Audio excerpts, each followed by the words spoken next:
Good afternoon YouTube, Warblesonalot here, and by special request this clip has to do with the roofs of my camp. So, telephoto shot on the roof of the hut from the Tower of Power. My chin is on the base of the seasonal prism at the moment. This is the view from the southeast end of the hut. As you can see, there's a piece of ridge top on top of the lawn locker because it started to develop some leaks, and second-hand corrugated iron forms the veranda.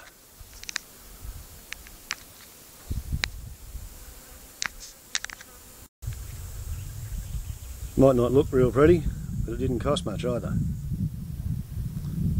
And that ridge cap is held on by a piece of faded red nylon rope. A piece of pipe going across to the fire extinguisher is effectively the earth strap.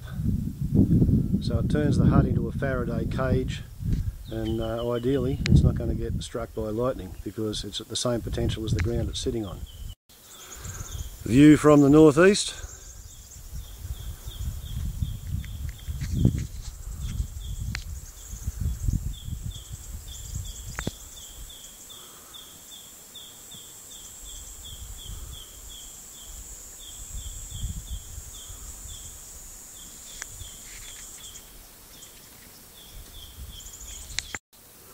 Here's the view from the northwest, and I'm actually kind of right on the alignment of the front wall of the kids' bunk room.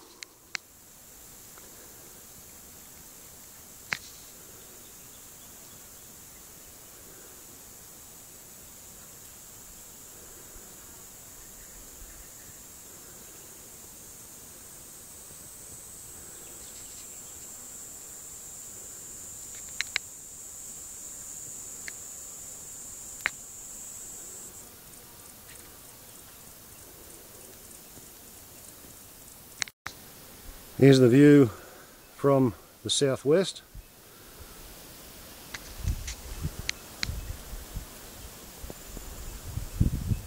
And you can see the red rope holding the ridge cap on, the discoloured silastic at the base of the chimney,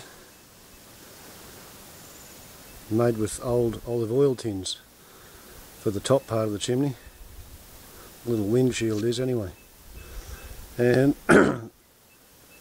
that roof is fairly rectangular in profile, even though the floor underneath it isn't. I'll get you a shot of that. Damn, it's starting to rain. Here's the view looking along the sheets of tin. Basically the front of the hut's got a bigger roof than the back of the roof, and the veranda actually slopes. So down there it's only about 2.5 feet, whereas at the other end it's 4 feet wide. So it's a trapezoidal veranda, which kind of fools a few people. Go in and hold that. Making sense? Hope so. Just to cover the bases, a couple of other roofs. This roof here of the shower enclosure, it's like the walls of the shower enclosure. It's made of what they call core sample trays, and they've been pop riveted together. I also use a core sample tray as a windshield on the bathtub. And the idea is the mining company drills into the ground, pulls up a cylinder of rock and stone and dirt and shit, and they cut that in half. They put one half in these core sample trays, and they keep it forever and a day in case they want to go back to it at some point. The other half, if it looks like it's any good, they crush it into dust and they run their chemical tests upon it. Well, I bought it for 42 cents a kilogram. Seemed pretty cheap. After all, how much of your time you spend in the shower? So I didn't spend very much time building the shower, but it works. The roof of the toilet itself is triangulated, tie-wired, and the geometry of the triangulation holds it all in place.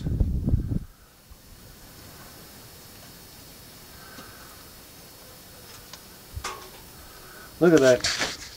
A certificate of appreciation for doing poetry at the goat races at Emmaville. I warned him I'm a forest poet. There's a diagonal in the wall. There's another diagonal in that wall. There's another diagonal in that wall. So even though it was the first building I designed, I come up with a triangulated structure. And because there's no diagonal beam across the door, it has instead twisted diagonal tie wires. But that didn't stop it from developing a bit of a parallel lean at the front. But anyway, that is a roof. And so is that. 15 feet wide and 15 feet deep. Supported by the chainsaw milled product of 2 fallen trees. All the verticals come from a box tree, all the horizontals and diagonals come from a stringy bark. You can see the chainsaw tooth marks, parallel, just the way a circular saw can't produce. Yeah, well, that one's box and that one is stringy bark. There's a bit of a joke in this. This beam has got a slight curvature to it and it bends downhill. It's because I built the frame and put that beam in there backwards. The one at the other end of the hut, I got it right and I put the curvature in the frame so that by the time you get to the top it is in fact vertical and the curvature compensates for the slope of the ground. Once again, tie-wired, triangulated, geometrically fitted, fairly primitively built by a hillbilly, but it works. It hasn't fallen down. It's been here since 1999, so 12 years. One of these days I'll get enough confidence in the structure to finish skinning the walls in and see if the wind will allow it to remain standing. And once again, because there's no diagonals across the door of it, the roof is held square by high tensile wire in tension, pulled there with the fencing strainers. And these wires held the roof square while I was putting the tin up there, and once the tin's nailed on, well, it's not going to move then, is it?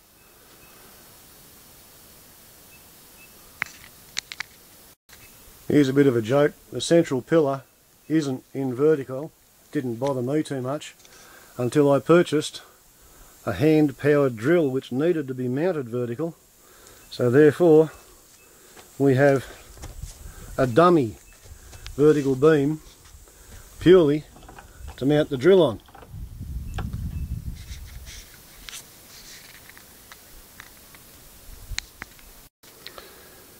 And although it all looks as if it's perfectly straight and square,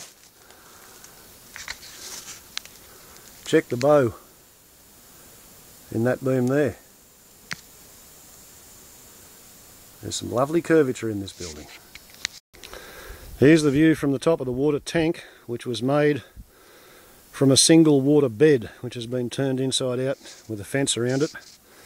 It accepts water from the roof of the machinery shed, bath water for a tree, so I wouldn't want to drink it, but perfectly adequate for the purposes of the kitchen sink and doing the washing up, wash your face and hands, do your hair, that sort of a thing. Just wouldn't want to drink it. So that is one roof. Here's the plastic mesh roof of the vegetable growing garden, which is the only way you can possibly grow vegetables if you've got possums. You either enclose the garden or you cut down every tree for miles and kill all the possums, and I wouldn't want to do that. Okay, so there we have, from the forest, the roofs that Warblesonalot has built to keep stuff dry and catch water and store it, keep the possums off the vegetables. It may not be everybody's idea of an elegant campsite, but it seems to fit in with the nature pretty well, and the wildlife approves. Aha, look at that. Technically I found yet another roof. This is the roof of 4 sheets of tin over the top of my stockpile of chainsaw milled square sided timber from various salvage mill opportunities that I've taken over the years. And here is a little perspex roof, and it's over the top of a pair of sundial projects. These are yellow box cubes, chainsaw milled, a foot by a foot by a foot by a foot by a foot. And the idea is 2 cubic sundials in wood with red cedar Tuna australis nomens, and the idea is to have a cubic foot of local apparent time. And just for the fun of it, the final roof in the series, here we have the aluminium over foam outer enclosure on the south side of a stringy bark tree for the insulated, ventilated, maximum, minimum temperature thermometer. And very occasionally a pipistrelle bat that lives in a cave a few miles away gets itself caught with the dawn on a cloudy morning, and you'll find a pipistrelle bat hiding up there, maybe monitoring the progress of global warming and maybe just hanging out at my place for the day. But that is, I think, the final roof in Ask and You Shall Receive, the roofs of Warblesonalot. I hope that helps, Amanda. You have fun with it. Happy summer solstice. Ciao.